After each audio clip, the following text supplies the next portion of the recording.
Hey everybody, my name's Brendan and today we're going to talk about how to lead remote teams. So without any further ado, let's dive in. First of all, let's cut the crap because ultimately there is no one size fits all. It will depend on you and your environment, but ultimately you need to make sure that your people understand where you're coming from and that they know what you're trying to achieve. The other part is that many will feel out of sight, out of mind, and in actual fact, that's a truism. That's likely to happen. So what we want to take away is one, you need to bespoke it to your situation, and two, you need to be very aware that many of your teams might feel like because they can't see you and don't have access to you, they feel like they're not being thought about.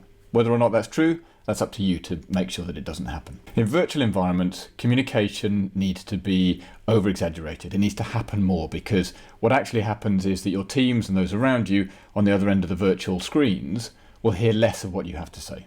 So the key is you need to over-communicate. You need to keep reiterating what's happening and you need to be really clear in your messaging. Why is this? Well, the collision conversations that you would normally have in the office that would be next to the water cooler, American phrase, next to the water fountain or in the kitchen don't happen anymore. So, being able to just say, oh, by the way, I think you should know this, doesn't happen if you're at the end of a Zoom call or the end of a screen. So it's really important that we bear that in mind and we make sure that the teams have the ability to be able to do that and do it in a comfortable environment. If the collision conversations don't happen, chances are you as a leader will hear about it too late. Now that is a bad situation. A couple other things to quickly note before we dive into the 5 ways that you can become a great leader of remote teams. There's a really big difference between checking in and checking up. Checking in is generally the approach that we take through one-to-ones or regular meetings to say, how's it going? It's a scheduled, regular catch-up, whereas a checking up is very much just where you don't communicate much and all of a sudden 20 times a day you're going, how's it going, how's it going, how's it going? That's the surefire way to piss people off. So make sure that you're really clear up front what it is that you're trying to achieve. Checking in, good. Checking up, less so good. And it's really important to say, through remote teams, the boundaries are blurred. The work style becomes different. We're always on call. And the lifestyle becomes different because we're having to work in our kitchens, our front rooms, our spare rooms, whatever it might be. Boundaries are being blurred. At the end of the day, communication is at the heart of collaboration. So, let's dive in. Number 1, let's share first. As a leader, I think you should do 2 things. First up front is say, my concern is ... My environment is ... Concerns are what you're worried about. Do you have access to the right technology? Is your broadband really crap? Are you struggling to find a good environment to work in, which will come into the second part? What is your concern? The key is to be upfront and to share first. It's easy for me to say, I'm really struggling because I have to work in the kitchen and my other half has the prime spot in the front room, because that makes me feel human. It makes me feel real. It's just like saying when you see your chief exec or see the managing partner having to deal with the doorbell and demands and everything else that's going on with remote teams.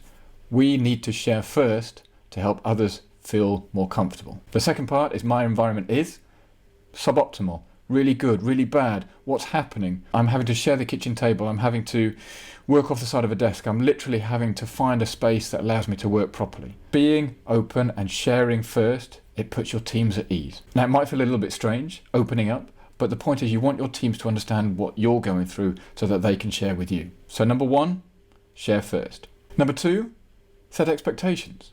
What are our working expectations? Back in the day, pre-lockdown, we would generally have core working hours, 9 to 5:30, 9:30 to 6, whatever they might be. But since we have remote teams and virtual working, have they changed? Are we still expected to do the same? Are we still expected to be on call 24/7, 100% of the time? It's become really unclear because all of a sudden we now don't move away from our working environment. But we need to make it more acceptable and easier to talk about our expectations. I say to my teams, okay, what is the time and the work style that works for you? Some like to get in early. They want to start at 7:30 and finish a bit early. Brilliant. Others want to start a bit later and finish into the evening. It depends what your demands are. If you don't have children, you might fancy working into the evening. If you do have children, you might want to start earlier so that you can manage your demands. That's the point. But if you don't set your expectations up front, it's really difficult to know where to begin. It works both ways. You've got to be open and say what works for you so that your teams can be open and tell them what works for them. If I sit here and say, I'd rather work into the evening and start a bit later, then my teams know that they get a better response in the evenings, but first thing in the morning, I'm having to deal with family issues or childcare or whatever it might be, then at least we know. Set expectations and just be clear about it. Because one thing that will happen is your talkers will talk more in a virtual environment and your thinkers will think more and talk less.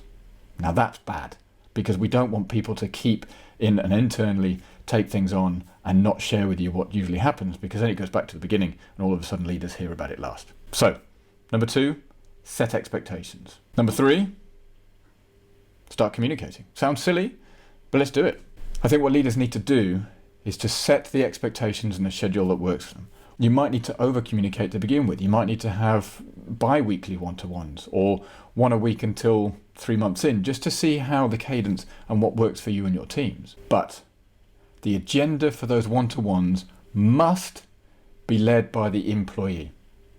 That's the whole point of having these conversations, is to put your employee or your team or your member of staff in an environment and a safe place that allows them to talk to you about what matters. One of the best ways to do that is open with what's on your mind. I'm not going to bring anything into this discussion until you tell me what you want to talk about. It's really, really important that you as a leader keep quiet at this point. Give your team a chance to speak. You might want to end the conversation with, "So what do you want from me?" That allows them to tell you what it is that they need. Far too often leaders will say, "This is what I want, this is what I want, this is what I want. Okay, good, right, job done." That doesn't cut it anymore. Also, just have a think about what the right frequency is. Do you want to spread out the meetings? Do you want to have more of them? But communicate. Discuss it and determine what works for you. Number 4, be informal. When was the last time you sat in the office and said, "Do you want to grab coffee?" Well, why should we stop doing that now?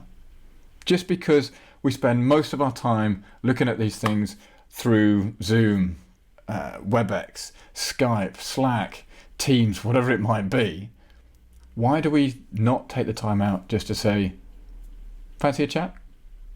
Now, it might sound silly, but why not just text one of your team and just say, "You got 5 minutes for a chinwag?" You know, this is where you don't bring an agenda, you don't bring a schedule to the environment, you just say, "How's it going?" Why not talk about what you did at the weekend or the hobby that you're taking on or whatever it might be? It's that water cooler moment where you just go, "Hey, what's happening?" It's those types of authentic environments and conversations that make a real difference. Now, it might not come to you naturally to begin with, but you need, as a leader, to make sure that you are checking in with your teams on a manner and a schedule that fits for them, but also that allows them to talk. Ultimately, this is just a chinwag. A chance just to talk nonsense for a little time, a chance just to check in and say, "Hey, how's it going?" Don't overthink it, don't create formal boundaries around it, but just find the approach and the manner that works for you and your teams.